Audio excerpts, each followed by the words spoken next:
The small town of Willow Creek was the kind of place where nothing ever happened.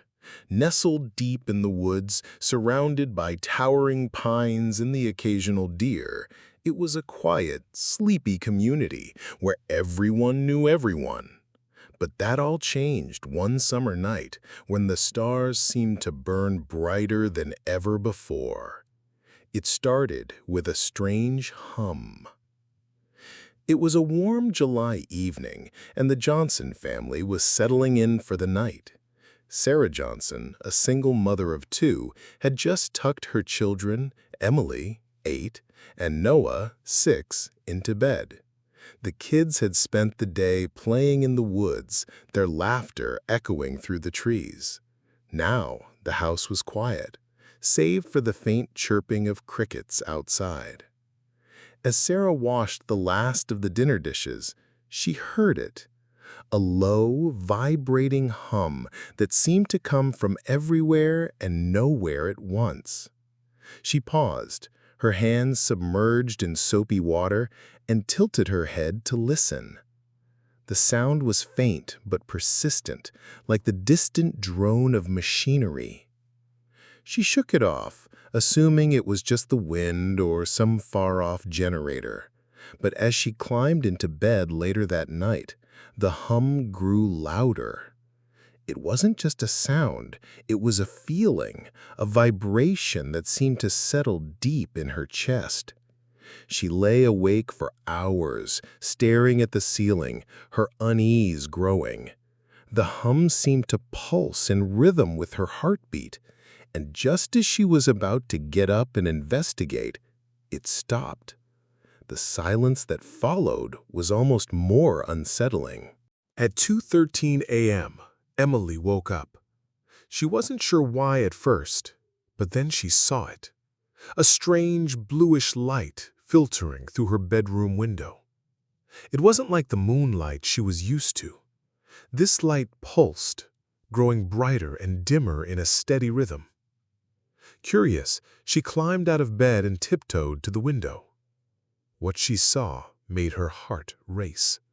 Hovering above the Johnsons' backyard was a massive, silent craft. It was shaped like a disc, with glowing symbols etched along its metallic surface. The pulsing light emanated from its underside, casting an eerie glow over the yard. Emily's first instinct was to wake her mom, but before she could move, the light shifted.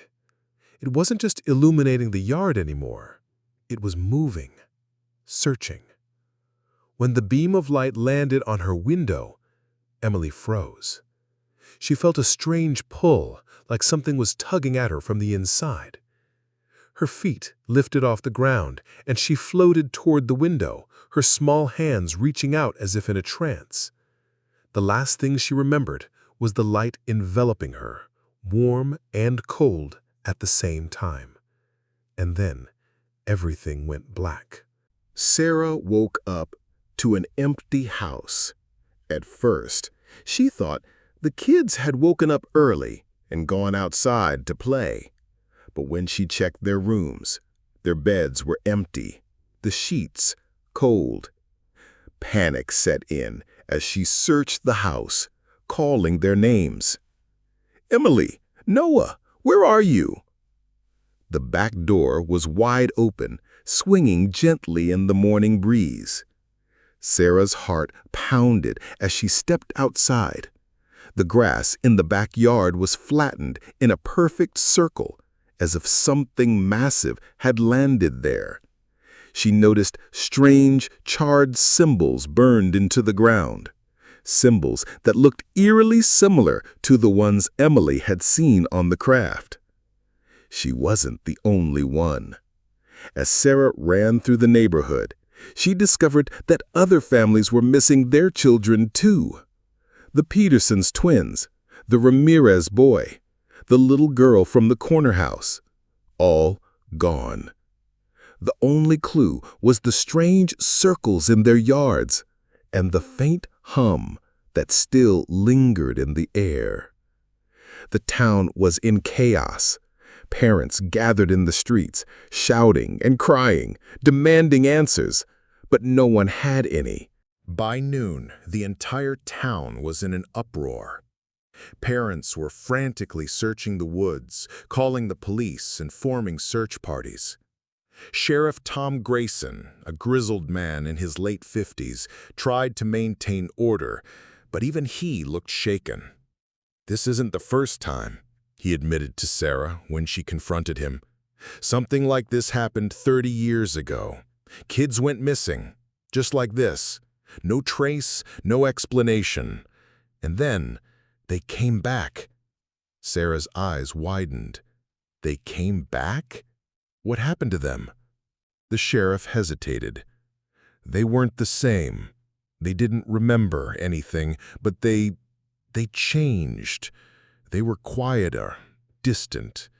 And some of them, well, they started having strange abilities."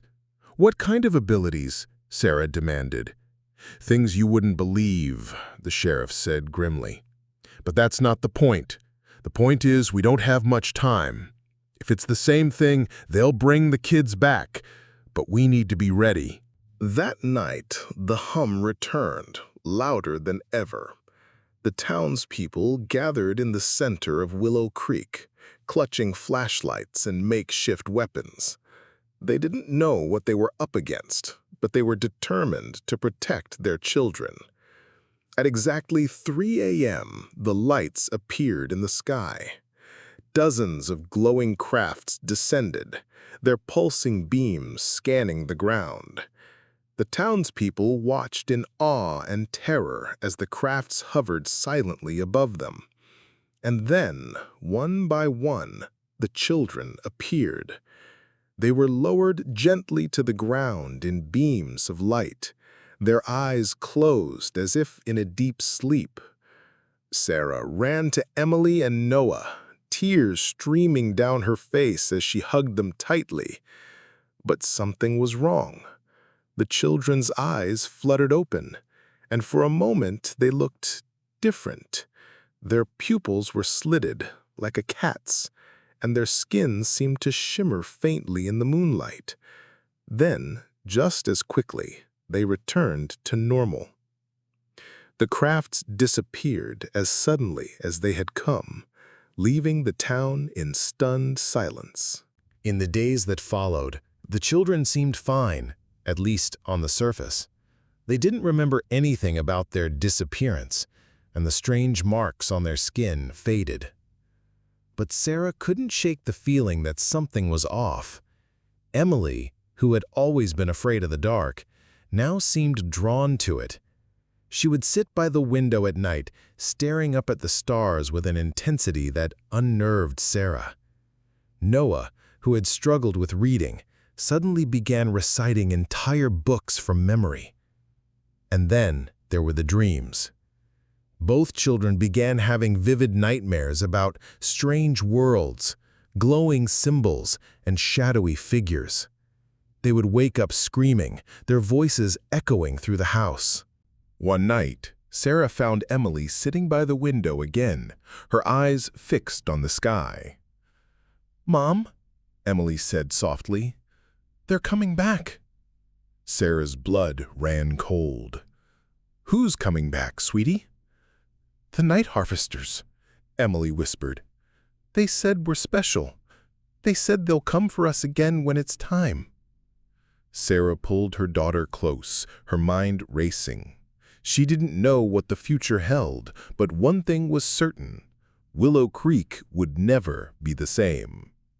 As the hum returned, faint but growing louder, Sarah realized that the nightmare was far from over. Months later, strange things began happening in Willow Creek. Radios and televisions picked up static-filled broadcasts in an unknown language. Animals behaved erratically, gathering in large groups and staring at the sky. And the children, every single one of them who had been taken, began drawing the same symbols over and over again. The symbols matched the ones burned into the ground that fateful night. And then, one evening, Emily turned to Sarah with a serene smile. "They're almost here," she said. The hum returned, louder than ever, shaking the very ground beneath their feet. This time, they weren't just coming for the children. They were coming for everyone.